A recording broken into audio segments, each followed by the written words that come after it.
Madam ఇంత success ఎలా ఎలా చూస్తారు? చాలా ఆనందంగా ఉంది. అంతకుముందు నిత్యసాయి చారిటబుల్ ట్రస్ట్ బెట్పల్లిలో 23 ఇయర్స్ నుంచి చేశాము. అదేవిధంగా అదే మోటో కంటిన్యూ చేసుకుంటూ ఇక్కడ కూడా పేద ప్రజలకు ఉచితంగా వైద్య సేవ అందించడం కానీ ఏదైతే స్క్రీనింగ్ ప్రోగ్రామ్స్ అవన్నీ చేయడానికి ప్రయత్నం చేస్తాము. చాలా తక్కువ ధరలో వీలైనంత వరకు చేయడానికి ప్రయత్నం చేస్తాము. సో చూసాను ఇక్కడ బోర్డు కూడా పెట్టారు మీరు, చాలా అందరికీ తెలిసేలాగా అవుట్ పేషెంట్కి కేవలం 200 రూపాయలకి కన్సల్టేషన్ అని, చాలా తక్కువ, చాలా చాలా తక్కువ లో ప్రైసెస్ ఉన్నాయి. అది ఏంటి అసలు అంటే ఇలాంటి కార్యక్రమాలు చేయాలని మంచి ఉద్దేశం చేస్తా ఉన్నారు అంటే ఏమన్నా మీకు ఎవరైనా ఇన్స్పిరేషన్ ఉన్నారా?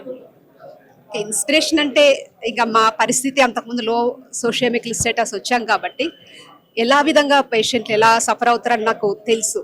దాని నుంచి ఏంటంటే మళ్ళీ ఫ్యూచర్లో ఎవరు సఫర్ కాకుండా వీలైనంత వరకు ఎంత వీలైతే అంతవరకు తక్కువ ధరలో చేయడానికి ప్రయత్నం చేస్తాం.